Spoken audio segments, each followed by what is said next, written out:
We're so grateful that the following two speakers have agreed to join us tonight and share their stories as our voices of survivors. Now, I met Carl Schiller under terrible circumstances. His brother Ed was murdered.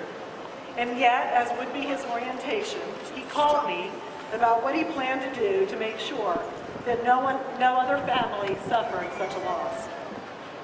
He has taken what he's learned from his own experience and poured that compassion and caring into his work at the Middlesex District Attorney's Office. Please join me in welcoming Carl Schiller.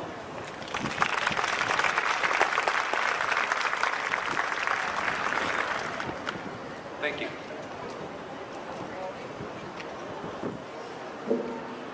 Thought I forgot it for a minute there.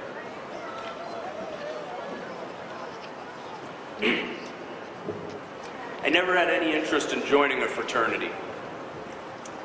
And I know I'm not alone when I say that I never wanted to join this fraternity.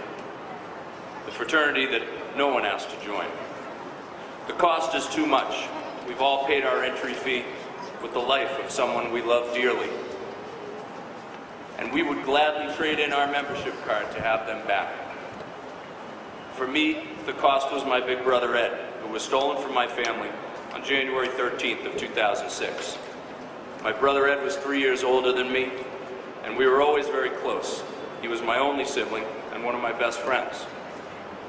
Ed taught me everything: how to ski, how to ride a bike. He was the one who I took my first steps to as a baby. Ed was my best man at my wedding. As so many of the people here who have been stolen, from us did, Ed had a genuine love for life. I haven't met many people who lived in the moment for today as he did. With a big heart and a warm smile, Ed had hundreds of friends. And this was before Facebook, so I'm talking about literally real friends. Ed was more than just a big brother to me. He was my compass throughout my life, and I could always count on Ed to be there for me, no matter what.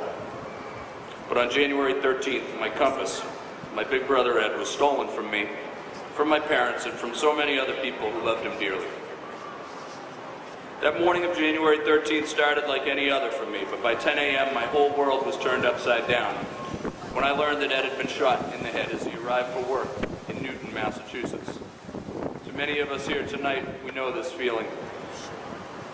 But what follows that initial blow is so different for each individual. For me, it was like being left in the middle of the ocean on a small raft with little direction on how to get home. My compass was gone, and I was adrift at sea for the next few years. I spent these next few years navigating my life without a compass. I stumbled quite a lot through this time, as if I were learning to walk all over again, but this time without Ed's help. At first I had to crawl, and then with the help of my wife, my parents, my friends, and so many others, I slowly began to walk. Ed wasn't there to help me this time, but others were. The Center for Homicide Bereavement reached out to me, and reluctantly I went. Thank you, Holly. I hope you know how much you helped me during this time. Holly would refer to our meetings as the work, as in, we're doing the work, or you need to keep doing the work.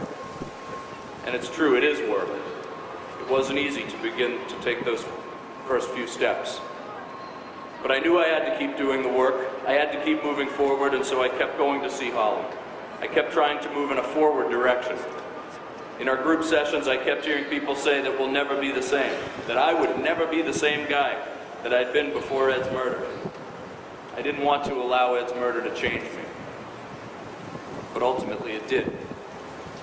I'll be honest, at first I wanted revenge. I was angry. And I still have my moments when I'm angry. Ed was my big brother, and they stole him from us. But I realized that the best revenge would be to do something positive. Doing something to help other victims would be my revenge. So in May of 2009, without a working compass, but with 3 kids and a mortgage, I thought it would be wise to leave my good-paying job of 13 years and return to school to pursue a career in the criminal justice field. I learned how much my wife loved me when I saw how much she supported me in this insane decision.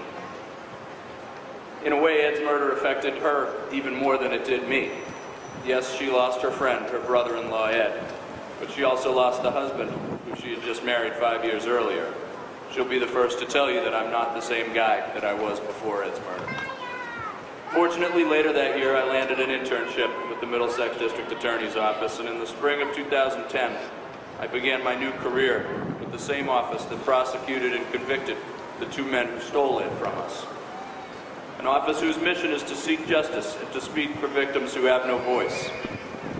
Soon after I began my new job with the DA's office, I found a quote from a book called The Tunnel and the Light that struck me.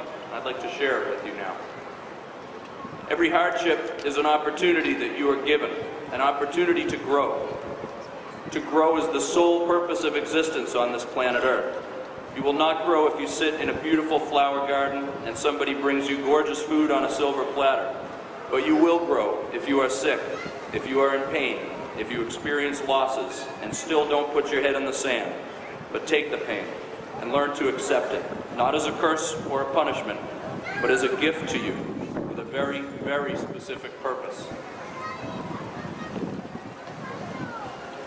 These stones in this garden memorialize our loved ones every hour of every day.